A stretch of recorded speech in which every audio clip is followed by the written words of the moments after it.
Before we get into this week's pick, I want to slow down for a second and talk about something that's been a really nice part of my month, and that's Sakurako. Now, if you haven't heard of Sakurako before, it's a monthly artisan Japanese snack box, and you get plenty of traditional seasonal sweets and tea and exclusive homeware item. And it's all curated to support local makers across Japan. This isn't the stuff you'd grab off the shelf at a convenience store either. Honestly, these are treats that a lot of the local shops have been making for generations. And every single month also comes with a theme tied to a different part of Japan. And this month it's called Discovering Mount Fuji. And the whole box is built around Yamanashi Prefecture, which is basically the home of Mount Fuji itself. Yamanashi's actual known as the kingdom of fruit over there. So a lot of what's in this box leans into that, along with some classic wagashi made by shops that have been around for decades. So let me walk you through what I actually tried and enjoyed out of this box. And the Yamanashi peach jelly was honestly delicious. Like real peach flavoring, not the fake candy version you'd get sometimes. No, this was genuinely just amazing. And then you got the omotenchi dorayaki, and that was just great. Soft pancake, sweet red bean in the middle, just real comforting, really delicious. The Yamanashi corn senbei was absolutely good. Kind of savory, a little bit of sweet at the exact same time. And then the Kyoho grape mini pie, same thing, really good, really delicious, flaky, a little pastry with great flavoring running through. It was amazing. My daughter even loved it. It was something that was just truly delicious. We both enjoyed everything out of this box. I also brewed up the Mount Fuji Ryokucha that came with the box, and it was honestly really good, smooth, not bitter at all. It was just amazing. And you also get a nice little homeware piece in the box too. This month, it's a Mount Fuji Tenugui, which is just a really cool and beautiful traditional cloth. And it's a nice little bonus on top of everything else in there. Now, here's something that matters to me personally. Every box comes with a cultural guide booklet. It's not just there to look nice either. It actually breaks everything down. Each snack lists all the allergen information in there for everything in the box. And since my wife has some food allergies, the booklet is a really nice thing that we lean on every single time a box shows up. We flip to it first before anything gets eaten, and it just takes all the guesswork out of it and makes it a very enjoyable time, because we also in that booklet get to learn more about Japan, the culture, and the happenings that is out there. So, if you're looking for a great gift to give, whether it's for someone who's obsessed with Japan or someone who really honestly would enjoy a slow and cozy tea time kind of experience. So, if you want to check it out yourself, use coupon code featured anime along with the affiliate link in the show notes, and you'll get $5 off that very first box. Again, that's coupon code featured anime with our affiliate link in the show notes. And that's $5 off that very first box for you. And now on to the main show. Welcome to the Featured Anime Podcast. I'm your host, Jack. And I'm Rick. And today I am going to be talking about Kusunoki's Garden of Gods. And Rick will kind of sort of join in the conversation since he only kind of sort of watched it. Unfortunately. I mean, I guess I'm a week ahead then, right? yeah, because we're gonna go ahead and we're gonna watch. Since you already watched it, we're gonna go ahead and watch next week. Yeah. In case anyone's wondering what he watched today, what he watched in preparation for today, which was not what we were watching today. Yeah. So about that first episode, that was awesome. Uh-huh. All right. So this will be a new one. This will be an interesting podcast, an interesting show for us. So basically what happened is I'm not good at listening. Yeah. So, yeah. It's okay. Well, you know what? Yeah. No, it's fine. Here's just so that way you know what I exactly said. I said, and I quote, next week we're going to be doing one that actually Major Montana and your wife both recommended to us. It's Kusunoki's Garden of Gods. So we're going to be watching that one next. So yep, it's coming back to me. Yep. I'm glad it is. I'm glad it's coming back to you. It's magnificent that it's coming back to you now. Yeah. Well, since we're here, let me go ahead and dive right into the general overview for this. So we have Minato Kusunoki. He gets sent to the countryside to basically be a caretaker for a house that belonged to some distant relative on his dad's side. The kind he actually never met. And the guy died before he retired. He built it. He died before he could retire. So nobody's actually lived there in a couple of years. Few people, it is said that a few people came out looking at the vibe. Every single one of them walked away for no reason whatsoever. Minato even asked flat out, like, is this place cursed? No answer, but we already know the answer from the very first episode. It was there were evil spirits living in it. Show shrugs off, moves past it. Turns out twist is the haunting for it was a thing, but thanks to Kusunoki's or Minato's absurd and completely unconscious exercise of power, strong enough from him just writing simple grocery list or directions, basically cleaned and dispelled the evil spirits in the house, including his notes that he put around there, ended up purifying the whole house as a whole. Basically on a post-it note, purifies the house, anything that it touched. So instead of a house, he actually built the cleanest spiritual property in the country. And the local gods start moving in like it's the world's chillest Airbnb.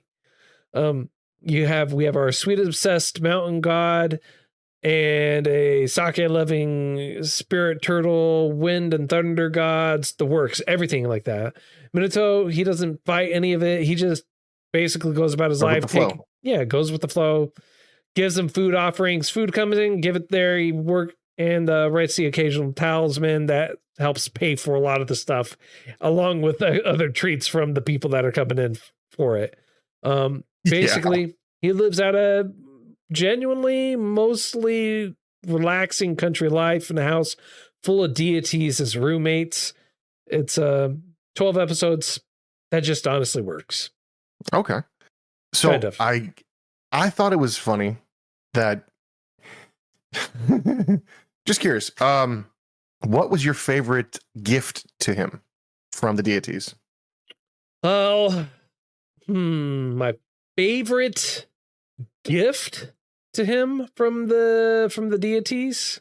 Yeah. Does that include power? No, just foodstuffs. Foodstuffs. I would have to say it's the fourth deity, like the deer, whatever looking one. Quailin, yeah. Yeah. I'd have to say my favorite one is the one that he actually never gets. The Duran or whatever it is. The super sneaky that everyone's like, it's trash.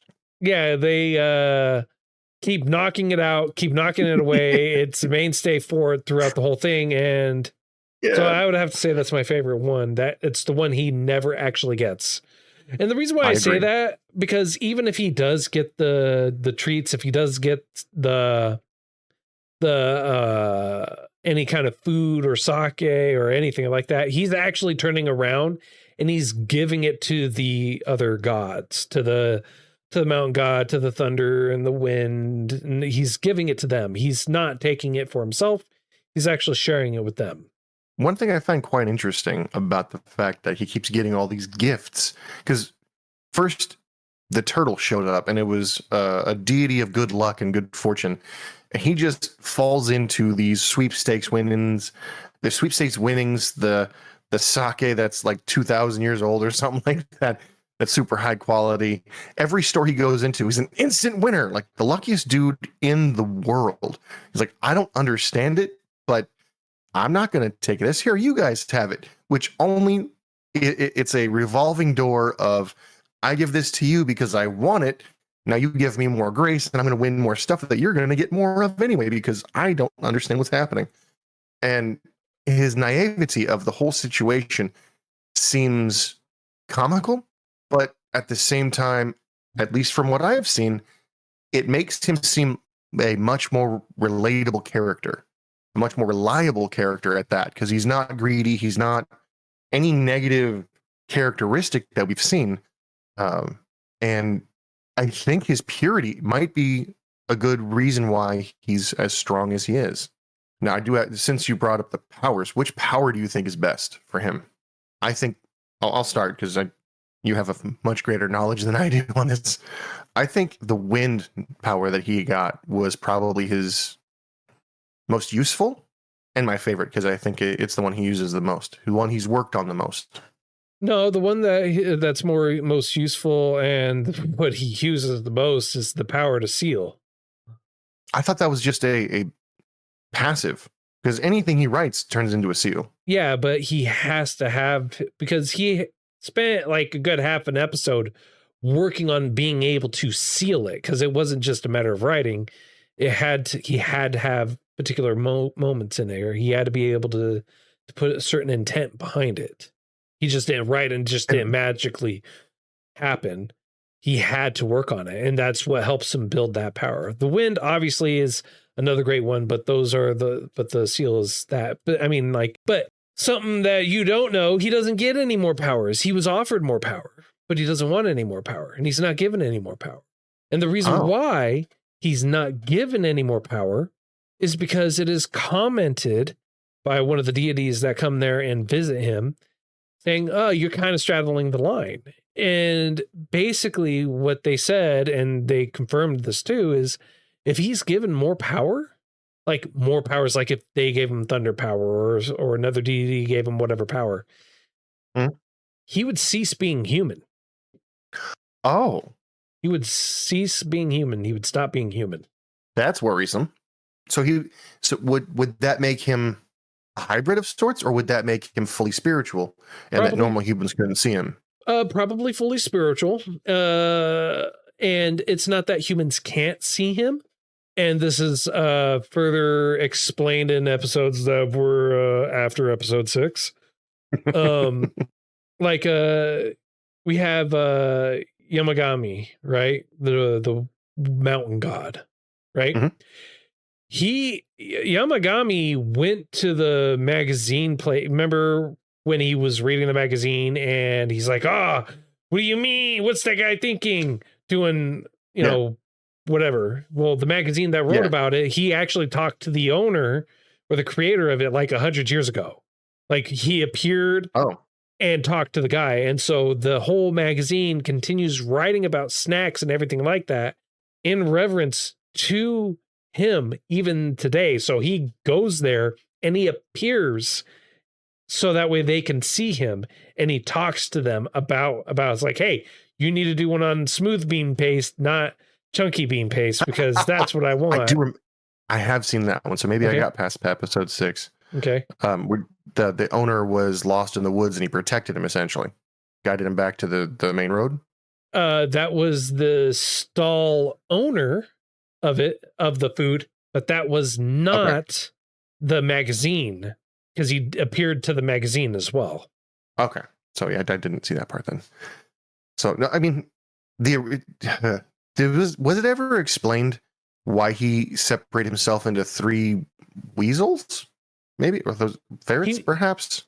They're his minions. He made minions. Yeah, It's that's right. You didn't meet Tanoki. So there's a fox, a little black fox that comes up, and it's a minion of this other mountain god that's in a neighboring area that basically always fights with Yamagami. Like literally, they said it's like 300, like 33,000 wins for me and 22,000 wins for you, or whatever it is. Blah blah blah. Okay. But she has her own minions, and basically they're out there to do the bidding or whatever it is you need them to do. It allows him to also be basically relaxing at the same time and doing whatever. And if they're out there with Minato, he can immediately take control of their eyesight and use powers through them and see through them and talk through them. That's cool. So I'm trying to remember. I think the last episode I saw was the one with the wine god, kind of sort of, where they had told him that because he has so many spirits in his Airbnb, essentially, they're creating rifts that they got to close. Or no, because the god is there and not closing all these extra rifts, these extra dimensions, it might fall on him to do so, and then he gets sucked into the wine god lady thing. It's not the wine god. She's the goddess that basically has the power to seal. So that's where he gets the power from. Yes, that's where he gets the power to seal, but it's not because misunderstood. Yeah, but it's not because he's there or anything like that. Those realms are appearing. CJ says, "Oh wow, Rick doesn't sound like he's underwater. Unsubscribe."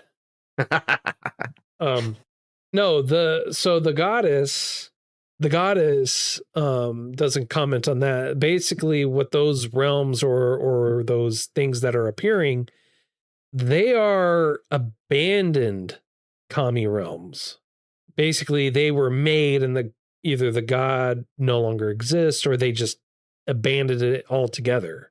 And so there's negative spirits, negative emotions there that develop and eventually become evil spirits. And that's what happens. And one of the spirits or one of the realms, like in general, spews evil spirits, and that's why they have to go around closing them, because they release evil spirits. And if you go with the one where he got the sealed power, when he was purifying the whole area, you could see the evil spirits, the evil miasma dissipating and being dispelled. Okay. Yeah, so no, when you were talking about sealing originally, I was thinking you were like his original just handwritten papers doing all the stuff, or when he carved the name onto a wooden plaque and it purified. I thought that's what you were referring to when you were saying sealing, but he gains an additional stronger power to seal. Yes. Yeah. So so what happens is what that power allows him to do is it allows him, when he's writing on it, to make it so that way it's not a basically one and done type of thing. It is usable to be a couple of times beyond that. It allows him to imbue more power into it and seal the power in there, so that way it just doesn't dissipate right away. Oh, that's why I said that's I mean, like, he only has 2 powers, so it's a 50-50 shot on which one you would like. Fair enough. fair enough. So yeah, it's a cute show. It's something that I'd recommend. It's very light. It is, at least from what I've seen, it's very light and very easy to watch. Like, my wife and I will watch stuff, and she doesn't like watching subtitles while she eats. This wasn't that difficult to follow. It wasn't slow by any means, but it was very easy to consume, and we wanted to watch more of it.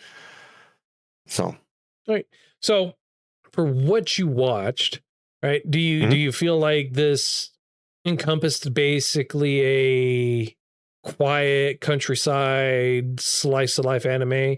And the reason why I ask is because this, basically, the genres are, it's So to me, it kind of hit the mark, right? This is labeled as a comedy. It's labeled as a fantasy and a slice of life. Mhm. Supernatural, mythical, all that other stuff. But Yeah. comedy, kind of there for me.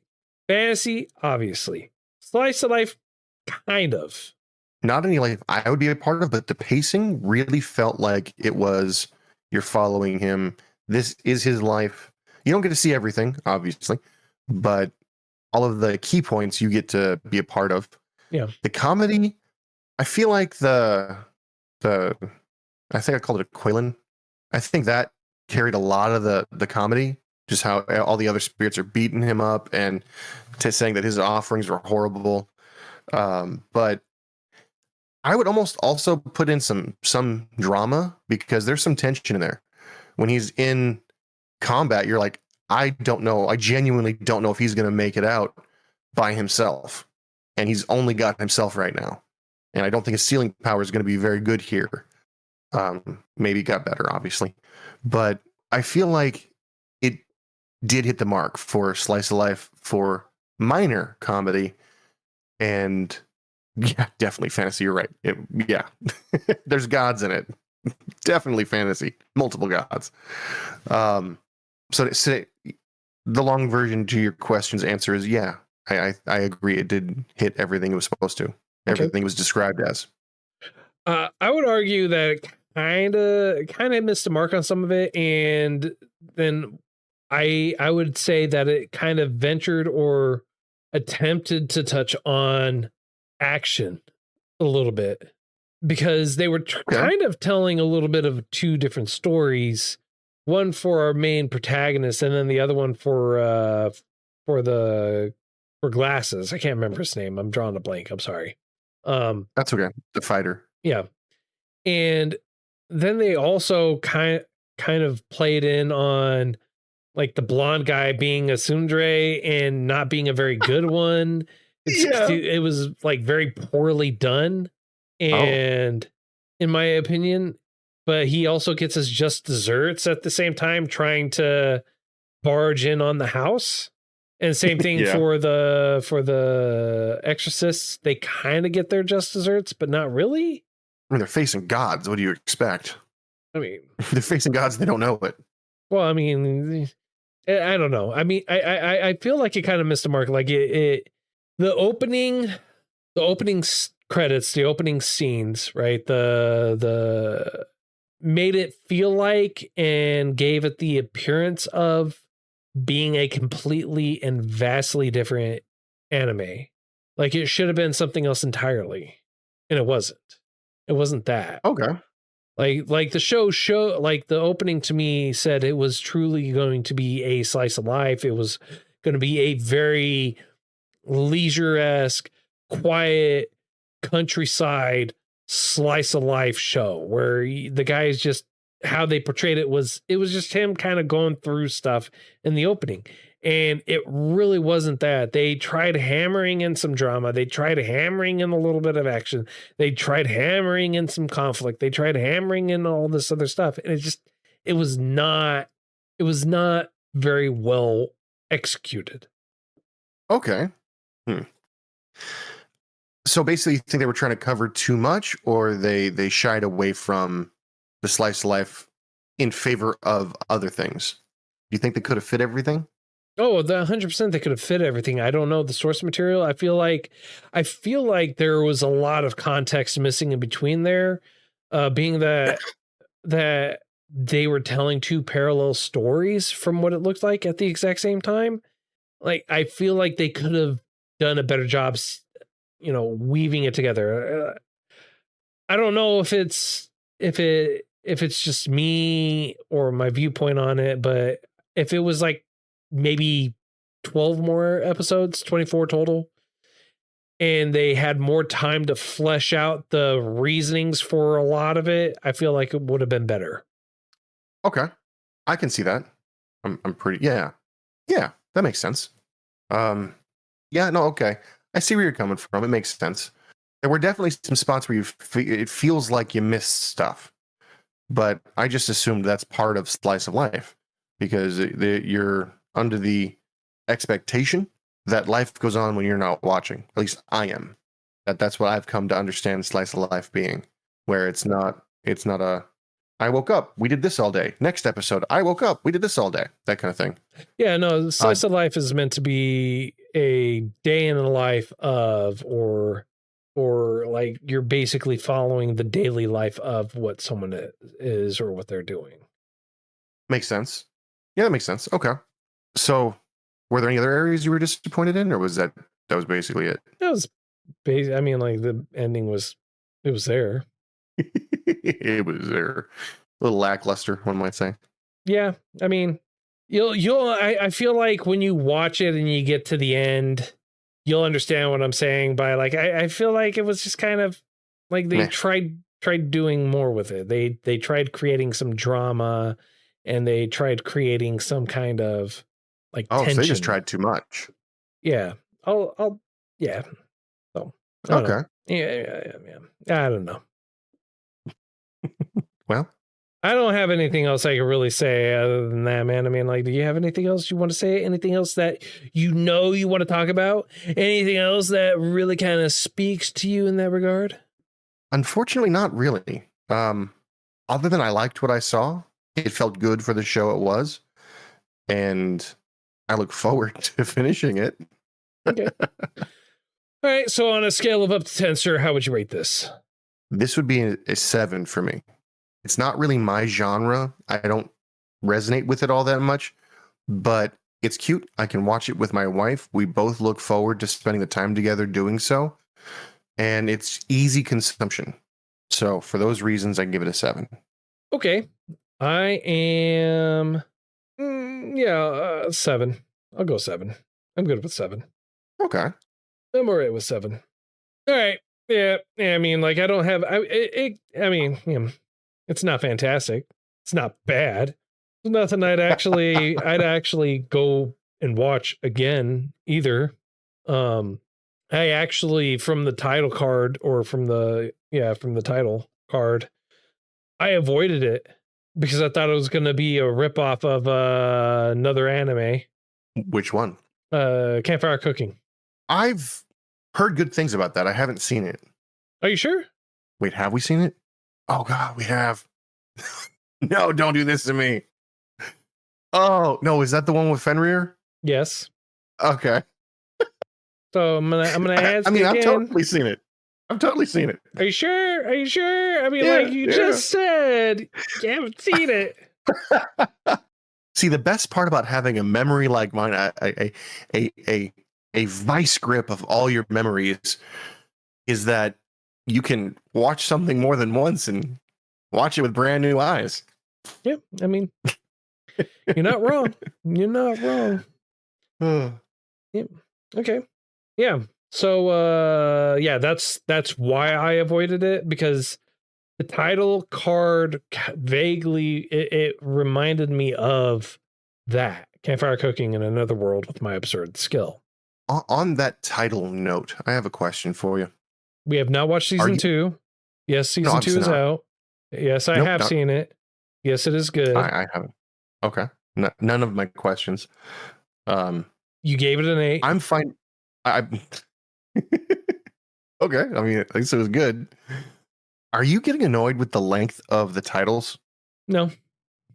Really, I'm getting fatigued by it. Like every show that I've been looking forward to, because the trailer looks awesome, has like 9 words in it. You mean like that time that I got reincarnated as a slime? I don't count that because that was one of the original ones I got onto. They've been having shows and everything like that for a long time that are like that. Kind of is what it is. You're right, it is. It's descriptive. I long for. It's hard to. No, you're not wrong. But I long for the days of, Death Note.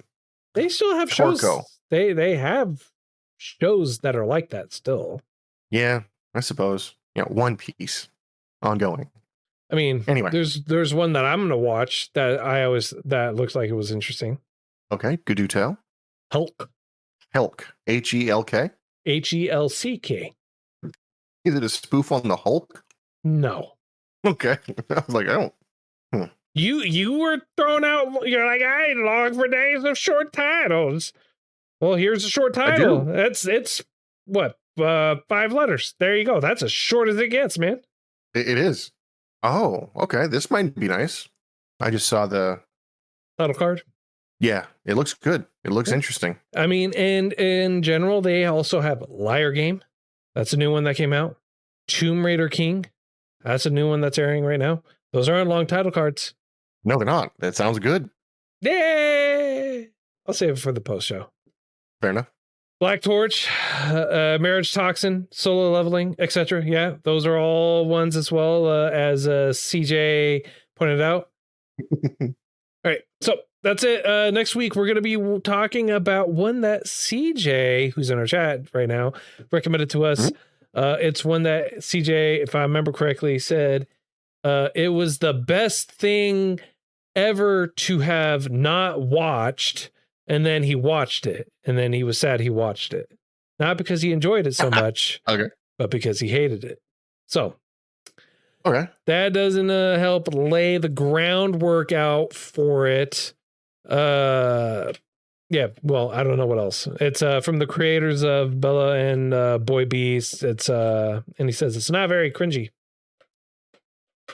for the main character, but okay. Anyways, title again. Scarlet. Okay, cool. Just making sure. Just making sure. It's I put them in the show notes. I say it. You did. I just want to make sure. You know, there the is. Good news is I've done some homework already. There is a website that you could go to.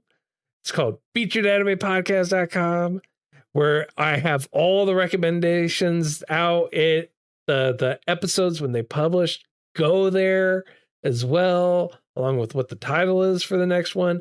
But also when they're a recommendation, I put the episode number on next to the recommendation. And Rick, I want to also point out that the sheet, the sheet that has the recommendations on there, you do have access to them.